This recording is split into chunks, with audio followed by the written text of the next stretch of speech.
cheaters who aren't in it for material rewards. They're chasing something else, something you can't touch. Okay, I'm scared. They got cheated on once, so now they believe they're entitled to cheat back. Oh, this is gonna be interesting. Let's spice it up a bit. Have you ever used any kind of cheat? How can you even ask that? Let's say there's a situation where you are 100% sure you won't get caught. I believe in redemption. This is the episode Acy. No, sis. The episode is about the research I put together. We ain't throwing that away, right?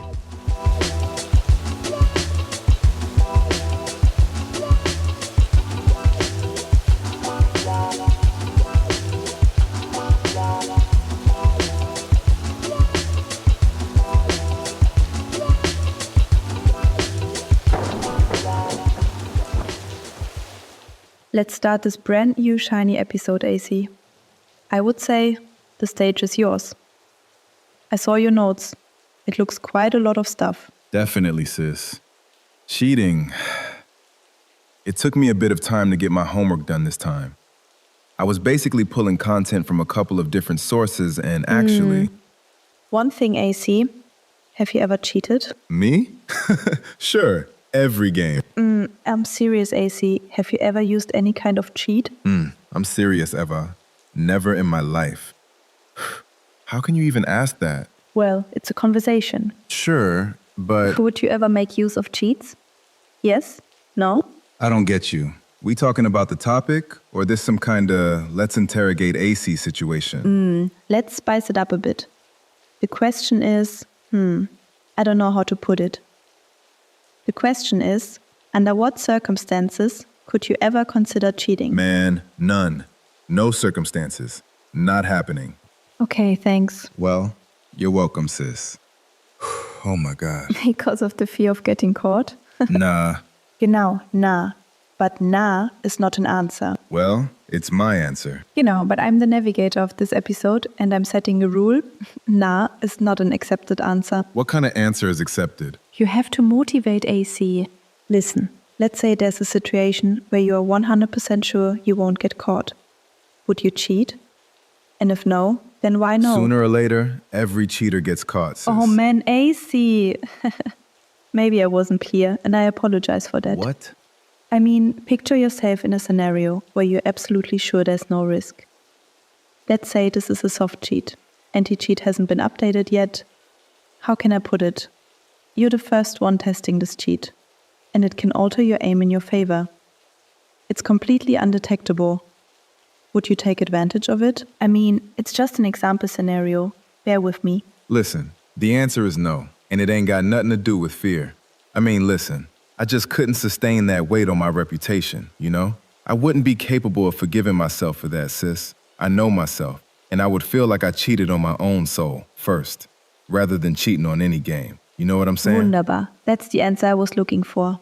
Please, go ahead. Alright, but what about the actual episode, though? This is the episode Acy. No, sis. The episode is about the research I put together. We ain't throwing that away, right? Natürlich, Acy. I didn't mean that. Sorry if it sounded that way. Okay. You know what? Let's keep going. And by the end, I'll give you an even better answer. That work for you? Natürlich.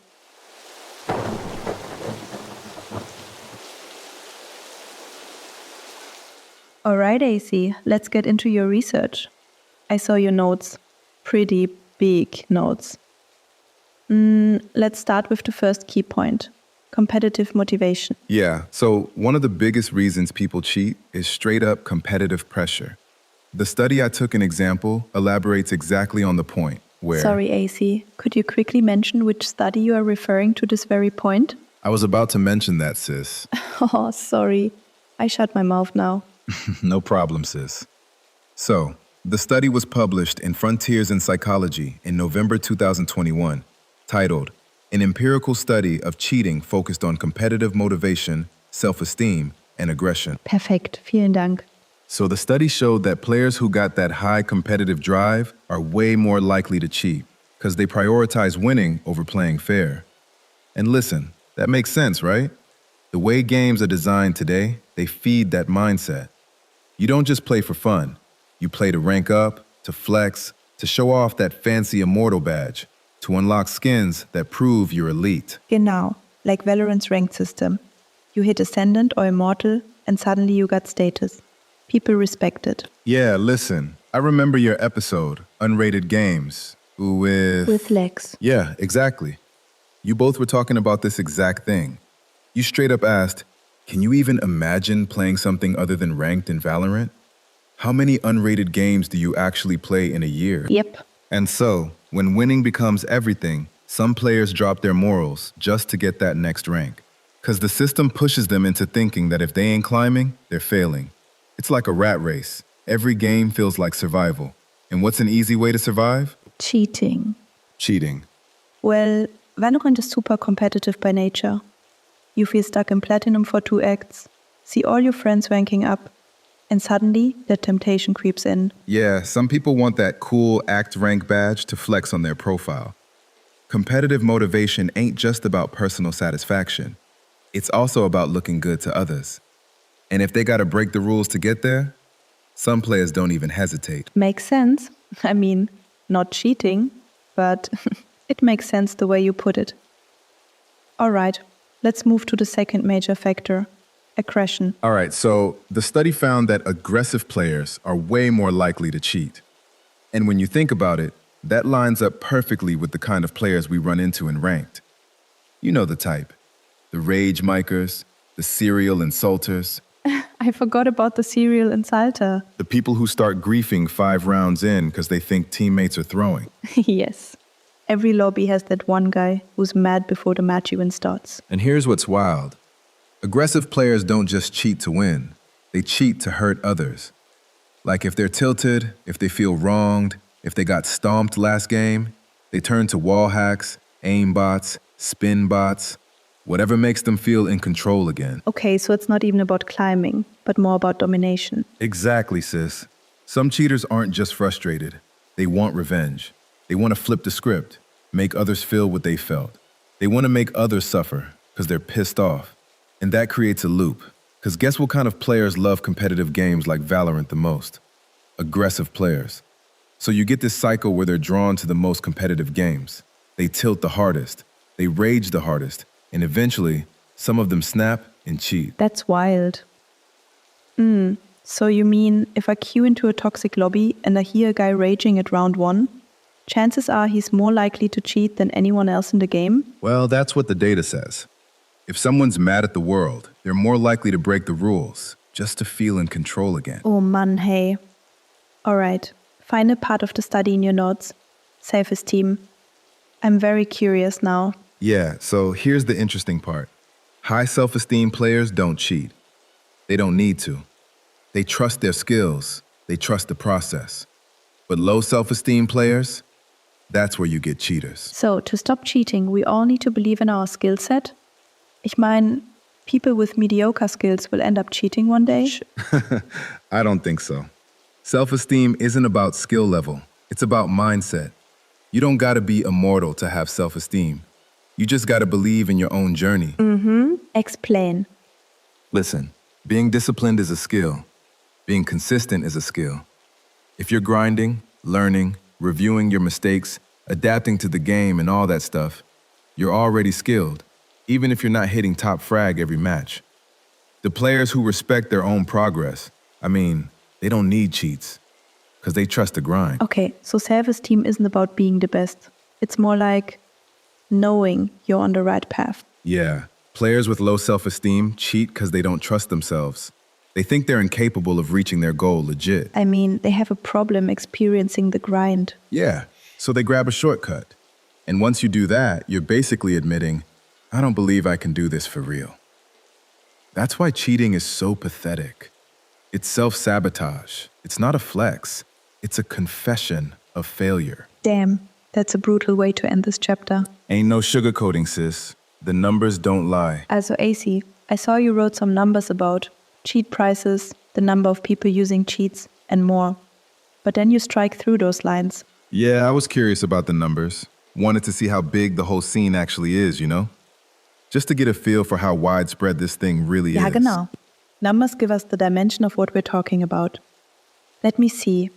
There was this company selling cheats, and they had 5,000 players purchase their software in just 2 months. for an estimated revenue of, wait, genau, $150,000 per month. You see, sis? That's serious money right there. It's a whole damn industry. But I scrapped those numbers from my report because I didn't want to derail from the psychological side of things. But actually, that is what makes the psychological aspect even more absurd, right? Exactly.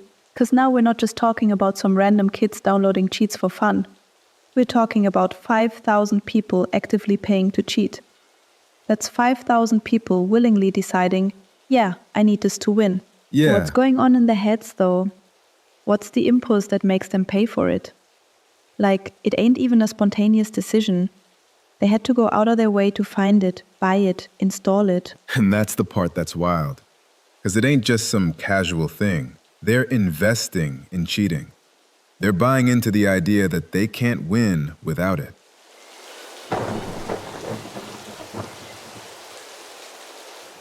All right, Acy, moving forward. I saw in your notes that you isolated 2 types of cheaters who don't cheat for material profit. The vandal and the frustrated. Tell me what led you to that classification. Yeah, so I got inspired by this old YouTube video, maybe a couple of years back. It was an interview by a streamer where he talked to a 16-year-old former cheater. Kid had been deep in the scene, knew all about it, and shared some really wild insights. Was? Former cheater? Yeah. Was he developing cheats on his own? I don't think so, but he definitely knew his way around the cheating community. So at 16 years old, he's already a former cheater? When did he start? At 13? Yeah, possibly. Maybe at 10 he was already hacking NASA, you know? Sis, these new generations are built different. Insane. So what did he say? Well, they basically said the majority of cheaters fall into 2 groups. Bored kids who cheat just because they can, and content creators who cheat to boost their gameplay. Maybe even to build a name for themselves as streamers. And that's where your idea for the Joker mindset and the justified villain came from? Yes and no. Okay. You won't find an exact reference to what I'm saying in that interview, but it did help me narrow my focus to cheaters who aren't in it for material rewards. They're chasing something else, something you can't touch. Okay. I'm scared. The Joker mindset is pure, immature lack of empathy.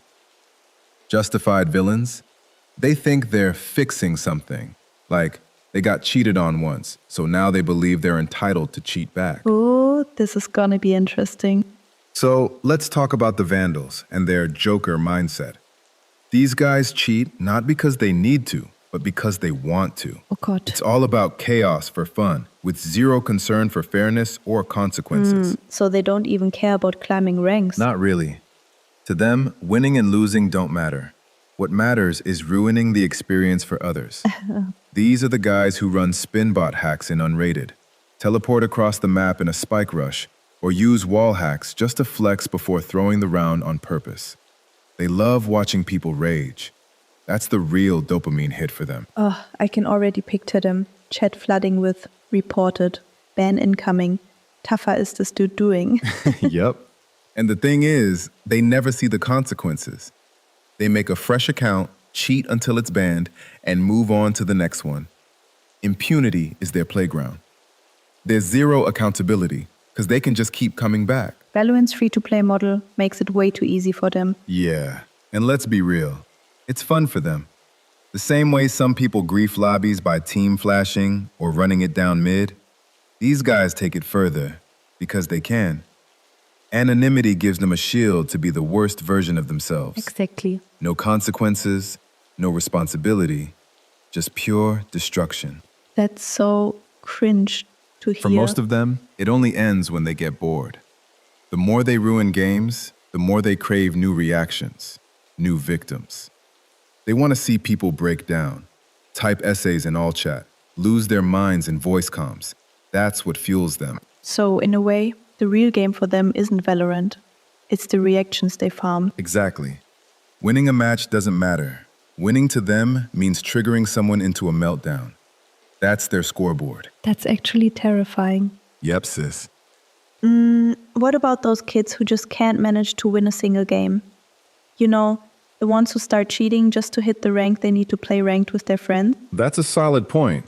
I mean, Listen, realistically, considering kids' finances, I don't think they could afford a cheat good enough to actually last long enough for them to rank up. Ah, you mean they'd end up buying those cheap, popular cheats that Vanguard would catch in like 2 days?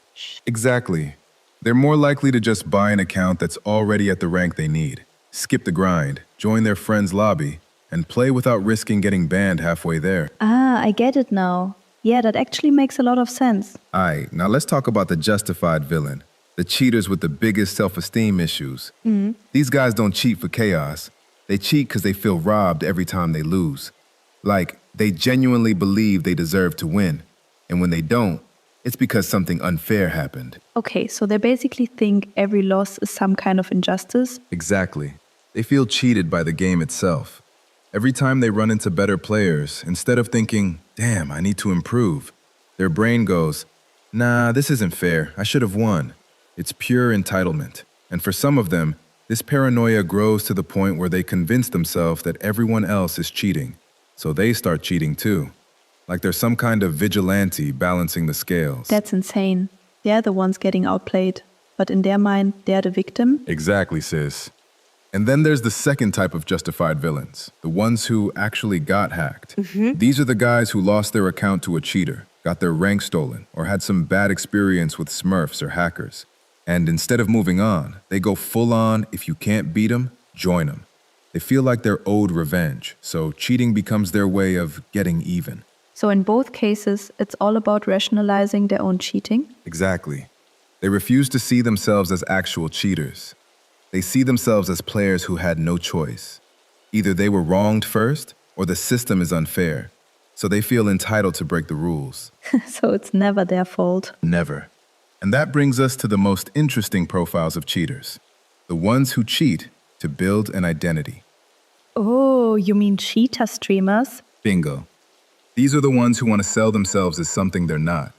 They want to be seen as top-tier players, clutch gods, aim demons. But in reality, they're just running scripts behind the scenes. Yeah, and they deny it, like endlessly. Yeah, they cheat, they post their sick clips, headshots, MVPs, all fake, right? But they gotta keep up the act. So they deny and deny and deny until they actually start believing their own lie. Also, cheating and lying go hand in hand. 100%. 100%, sis. Exactly, sis. Cheating and lying are codependent. You start with one, you gotta commit to the other. You cheat to fake your skills, and then you lie to protect the image you built. And the longer you do it, the more you convince yourself that it's real. This is, oh my god, good luck. I know, right? And this is what makes it so fascinating. Some of these guys don't even cheat for money. They cheat for validation.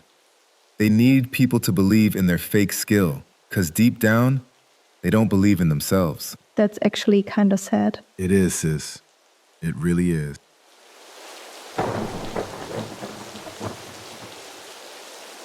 You know, Acy, during the coffee break, you said something that stuck with me. When these guys run into better players, instead of thinking, give me some time, I will be better, their brain goes, I got robbed. That feels like the exact moment where the cheater mindset is born. Two paths open up there. Try hard or break the rules. But why does one player take one route and someone else take the other? Yeah, that's deep, sis. It's like some of that's just background, you know? How you grew up, your life experiences, maybe even what kind of support you had around you. And obviously, personality plays a role too. What do you mean by personality? Which factors push someone toward cheating instead of grinding? Funny you ask, because I came across this study from 2010. Personality predicts cheating more than academic struggles. It breaks down what they call the dark triad. Oh god. Sounds like a bad comic book villain group, right? The dark triad? That sounds dramatic. Yeah, it's real psychological stuff, though. 3 traits. First, narcissism. Think aggression mixed with entitlement, like, I deserve this win, no matter what. Then there's Machiavellianism. Okay, Acy. Let's keep it accessible. Yeah. It's just naming, sis. Okay. Someone might find it interesting. Okay, so I was saying, Machiavellianism, meaning manipulating others to get what you want. playing people like pieces on a board. And last, psychopathy, which, in this case, is just a cold lack of empathy. No guilt, no remorse. Oh, Mom. Hey. Yeah, but listen, who are we to play psychologists, huh? I mean, come on. I'm just a gold one dude talking about games. Yeah, and I'm Silver. Okay, almost gold one. Oh, yeah. Let's just stick to what we know, keeping this entertaining. But you're on to something for real. I don't want to minimize it. The moment we lose, the brain's got two choices. I suck or I just got robbed. Exactly, sis. But hold on. You still owe me an answer. Before we hit the chat questions, I need you to... Okay, Acy, look me in the eyes. What, right now? Right now, look into my eyes. Relax. Listen to me. Aight. I want you to picture this. You're playing Race on Bind. Your team's attacking A. Heaven is smoked. Good job, Clove. You're shift walking toward lamps. Okay. Now, in 5 seconds, everything happens. You send your boombot into lamps. Suddenly, a Euro opponent steps out, sees the bot, panics, and shoots at it while backing off. But in that spray, bam, he lands 4 vandal body shots. You're dead. No laughing. Stay with me. Okay. Now be honest. What's your first thought? I need to improve? Or what the hell is this game? Yeah, 100% gonna feel robbed. Ta-da! I win!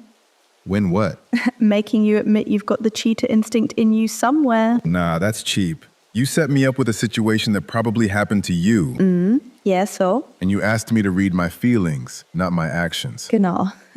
And your feelings match the cheater profile. Man, that's the most budget psychoanalysis I've ever heard. Come on. But listen, I still owe you the real answer. The original question wasn't about my feelings, it was, would I cheat if no one would ever know? I actually like the question. It's about integrity. And? Big, bold, uppercase. No. But since no ain't good enough for you, Exactly. Here's why. There are 2 main reasons. First reason is the one I mentioned in the very beginning, you know? It's about the relationship with myself. I mean, listen, you do it once and you did it. Something broke, and when something break, it would never be like it was before. I ain't totally sure what it's about, but when I do housekeeping inside of me, I don't want to deal with that trash. You feel me, sis? I feel you, bro. The second reason is maybe more elaborated, you know? It's about my relationship with the game. It's about playing. Okay. Every other behavior, trolling, throwing, smurfing, cheating, that's just venting. Venting ain't playing, sis. Playing is an action. Venting is a reaction. That's the difference, you know what I'm saying? And that's why the answer's so easy for me, sis. Genau. Resisting reacting is the whole point of playing. I mean, listen, you gotta ask yourself, why do you play Valorant? Is it for the comms, the fun, the challenge of technical improvement? For me, skins. Fair, but real talk. Once you feel the difference between action and reaction, you want to focus on spending as much time as possible acting, not just reacting, you know? I mean, listen, I ain't expecting to be Benji Fishy, and I ain't expecting to hit Radiant in the next few days. Genau. But I just want to be strong enough to spend my time deliberately acting, instead of just reacting to frustration, sis. Another question, honestly. Would you marry me, Acy? Was my answer acceptable? Your answer was content.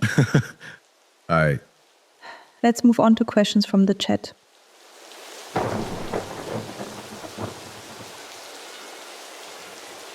All right, time for some questions from the chat. First up from Mr. Strickland. Okay. Mr. Strickland asks, why don't companies sue cheaters?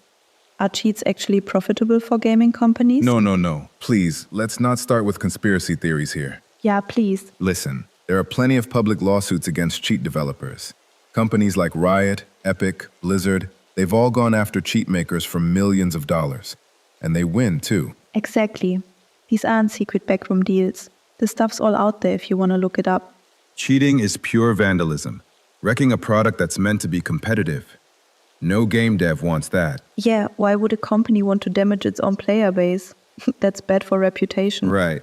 I mean, I get it. Some folks think, oh, maybe companies profit from cheaters because bans mean new accounts, new purchases. Nah, that's not how it works. Cheaters drive away legit players, and nobody wants that. Okay, sorry folks, we're not gonna spend time on this. Alright, next question from the chat, from George. George says, you guys maybe forgot to mention the hacker cheaters. People who aren't trying to win, but are just technically curious to see how a new cheat works in the game. Huh. That's actually kinda interesting. A cheater is a cheater. Curiosity doesn't change that. Hold up. I mean, I get what they're saying. It's not about winning for those guys. It's about testing the system, right? Still sounds like an excuse to me. Oh, George is not giving up. Look at Doc Brown from Back to the Future movie. He stole plutonium, but he's still a scientist, not a thief. Okay, I gotta admit, that's a creative argument. It's just another excuse to cheat, period. But... No, but if it's really for the sake of knowledge, why do they cheat in rank? Okay, you got me there. Fair point. Next question. Ja, genau. Oh, George is back. Would you guys hire hacker cheater in your company? Or anyone with some cheating in their past? I don't have a company. Acy? Yeah, no company here either. But in theory, it really depends. I believe in redemption. If someone truly regrets cheating, like fully understands the impact of their actions, I think they'd never do it again. In fact, they might even be more trustworthy than someone who's never faced that kind of temptation. Huh. But hey, that's just another cheap speculation, right? Would I hire them? Maybe yes, maybe no. Depends on the person, the context. These questions are getting a little too philosophical. Yeah, getting a bit much. Let's wrap this up.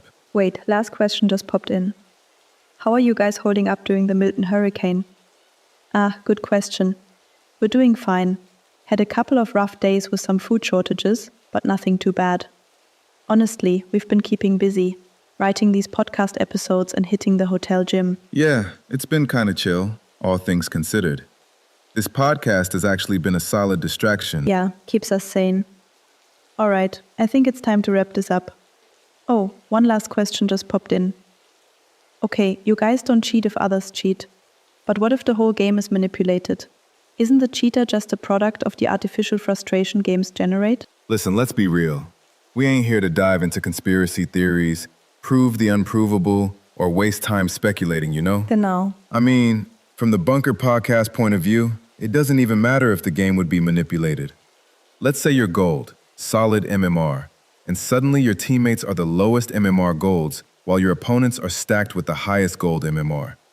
In that case, your win ain't about taking the match, it's about avoiding tilt. It's about finishing with a decent KD. Exactly. Maybe even hitting that flow state, getting in the zone despite the unfair setup. That's the real victory. That's the heart of this podcast, by the way. Resilience. Facing unfair conditions and pushing through without breaking. Totally, sis. Yeah, if I can add something, Acy. Please do. This podcast opens a window into the psychological discomforts that many Valorant players silently endure. Oh yeah. Smurfing, raging, tilting, and, why not, cheating. We're not here to break down the technical mechanics of these problems or trace who's profiting from cheats. Frankly, we are not interested in speculation. We take these issues as a given. What we are interested in is introspection. Yeah. How these bad encounters affect us, how they shape our mindset, and what could be a driver for players to cheat. We're a group of players who feel these things deeply, and we're trying to find a way out. Is the marriage proposal still a thing? Natürlich. All right, that's a wrap for today, folks. I feel kinda bad if I got a little too fired up in the beginning and bothered you, Acy. Your message today was really solid. I would say, let's grab the biggest cake the hotel can offer. Let's go to your room and see in post-production if we want to retake the first part or... keine Ahnung. Nah, sis. You made this episode. I'll fight to keep it exactly as it is. It was fun. And to everyone listening, thanks for the support, thanks for following us on Instagram, and for sending all these questions. See you in the next episode. which will cover? I have no idea. Bye.